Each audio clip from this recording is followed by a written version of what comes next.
we doing today? It's time to do a few more videos. I'm in the basement with my cameraman Rick Anderson, and he's been out of commission with a little knee surgery, had a little replacement, so I apologize, it's been a while since we've had him. So we've been looking at a lot of the videos, and to tell you the truth, we'd like to get a few more subscriptions. We really appreciate you viewing them, but just look on there, hit that dang subscribe button. I'm not going to beg you, but the bottom line is you'll get new flies, you'll get new information. So with that in mind, hit the damn thing. You'll enjoy them. So that's really good. I do want to touch on a couple things. When it comes to my computer skills, frankly, I suck. I'm not worth a damn. I can turn them on. I'm internet a little bit, but I'm not your guy. But we had a couple comments on there that I wanted to touch on, and hopefully those folks will be watching this. So one of them regarded, and let me turn the light on here and we'll look at that. One of them was regarding the Humpy, and this is a size 16. And the question is how do you not get a high spot at the front of the fly where the hackle goes? The bottom line is this is surgical foam. It's the thinnest foam you can get out there. I mean, I'm in the business. There's no other foam out there that'll work like this. The bottom line is that when you pull that over, what you've got to do is bring that thread all the way back to the start of the foam right there, and then make sure that it's flat, and then you won't have any trouble or any trouble with that hackle sliding forward. So that's about the proportion that you want, and there's really no lump there. So hopefully that answers the question. And again, I apologize for not being worth a damn on the computer, but that's the answer to that. We also had a question about bobbins. And so that brings me to this. These are two bobbins. You can see just looking at them, they're significantly different. This one is fairly expensive, and this one is damn cheap. This one is probably 30 years old. Christ, you can see where I even made a repair on it with the epoxy. The bottom line is you don't need to spend a lot of money on bobbins. If that's your thing, if you want to spend 25 bucks, I guess tear it up. These are like $2.50, and I have probably 30 of them. I have various types of bobbins, but the bottom line is I prefer this cheap one to this longer one. I don't like the length of that bobbin. It's a little bit awkward, I think, but whatever. And just a quick thing on it. A lot of people with threads, every spool of thread is different. They're all wound different. It's just a novice tire, you probably would never notice that. But I tie a lot of flies, so I notice a big difference. So one of the things you can do, if it's too tight, and you don't want it too tight, but I don't like a loose bobbin, hard to tie. You just pull these apart. You just take the thread out of there, pull it apart, put it back, get it to the tension that you want. Conversely, then, if you wanted to tighten it, you would squeeze it the other way like that. Another thing that you can do, say it's still too loose, is you can take a wrap. See how I'm just putting the wrap right around it? And then that gives it a little more resistance, and that'll do it too. So I hope that helps you there. So in regard to bobbins, I'm not going to tell you that you need to go out and spend a lot of money. You don't. Bottom line is get the one that works the best for you. So with that, we're going to do today's fly. And these are some examples of it. This is a floating caddis. I don't like that name. So my cameraman here, my good friend, I call him the train. So this fly is dedicated to the train.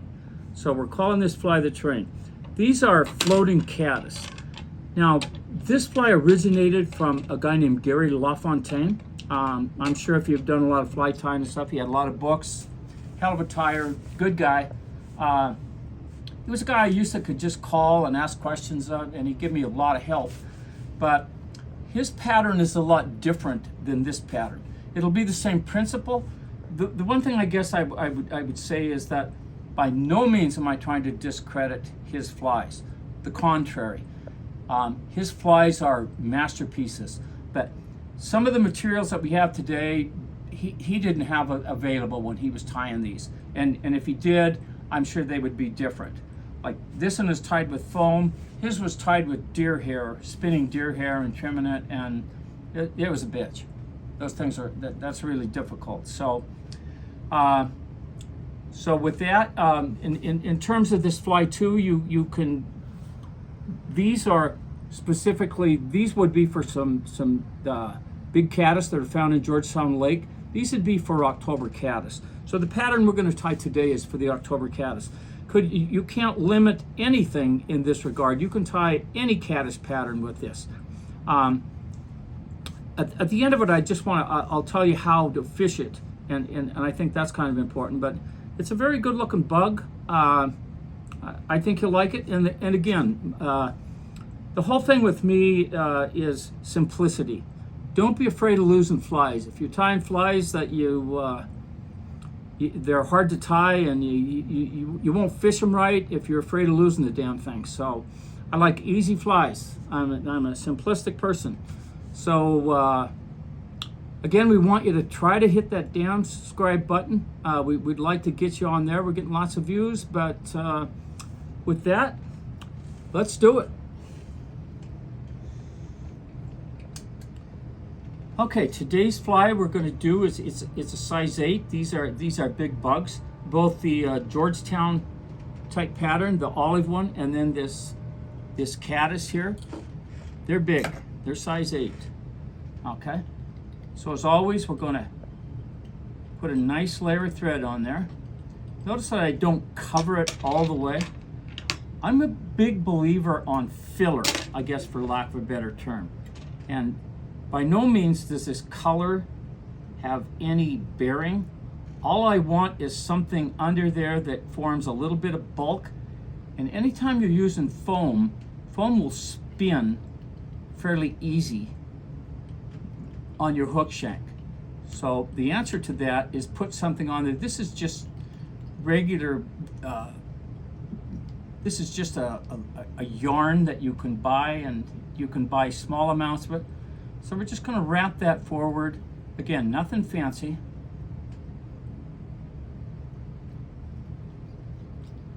Tie that off. Okay.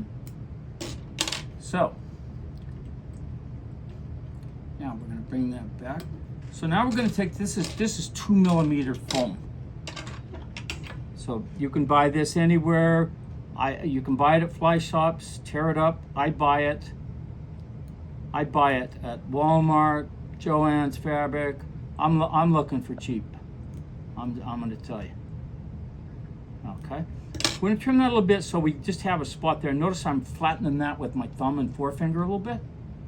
So we're just going to set that right at the back of the fly, just like that. Bring that back just a little bit. Make sure you got that nice and tight. Bring that thread about to where the thorax is going to start. So I'm leaving about 3/16 of an inch. Okay. Now we're just going to basically segment this. So when I'm wrapping these wraps, and I'll show you here just a little bit. We need about 3 or 4 on this fly in particular, and that's all. You're going to have a little tag there at the end. You're just going to wrap that down. Real easy, no problem there. Okay, now for the thorax, and I apologize, we didn't look at the materials we're using today. So we have, this is just a dubbing. I want something that has a little sparkle. This has got hints of orange, blue, green, red.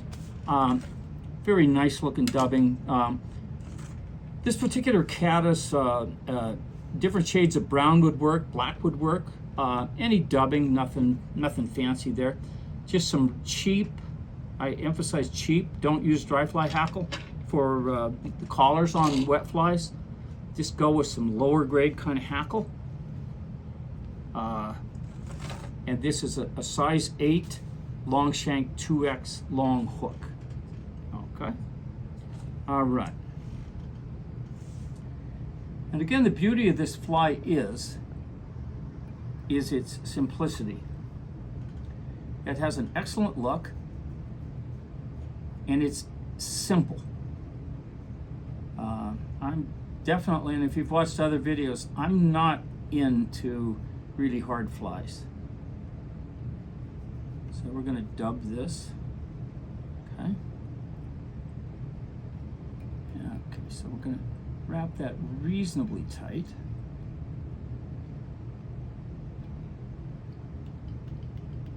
Okay, so I'm going to get a nice place for the head. Just a tiny bit more.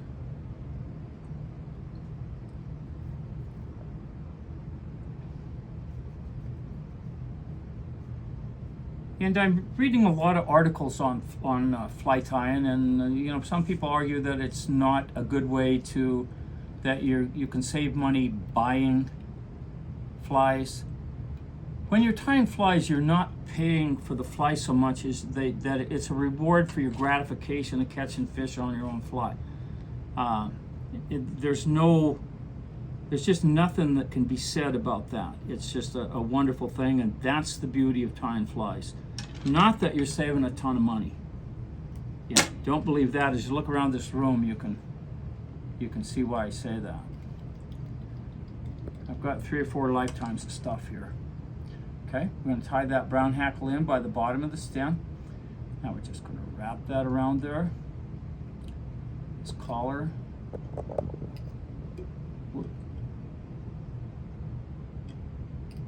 Another thing are like these hackle pliers. You can spend big amount of money on hackle pliers, or you can spend a cheap amount of money.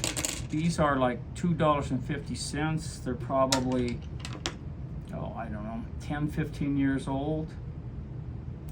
So you're gonna wrap that up to right there. So I'm just gonna pull that back just a little bit with my fingers. Just like that.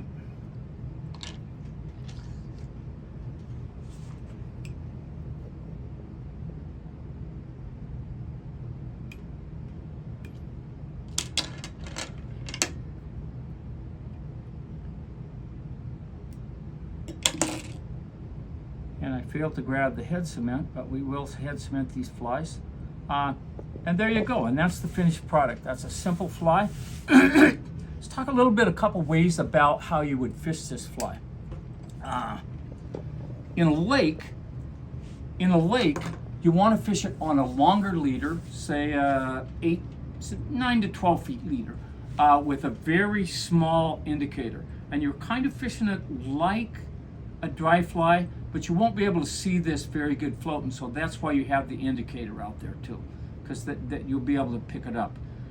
So when you're fishing it in lakes, there are things in lakes called slop lines, and it's where kind of different currents within the lake kind of gather, and you can tell them by they kind of gather scum and garbage. These are natural feeding places for fish, and if you find those in lakes, there's going to be fish there. So that's the method you fish within the lake. Say now this one in particular, this October Caddis, it'll be fished in stream. So the way that I fish this one is that this nymph lives on the bottom, October Caddis or a cased caddis with little rocks. I'm sure everybody's seen good size case. So they crawl out of that, swim to the surface to become adults. So what you want to do is you fish a leader, and you want a split shot about 16 inches above this fly, 24, right in there somewhere.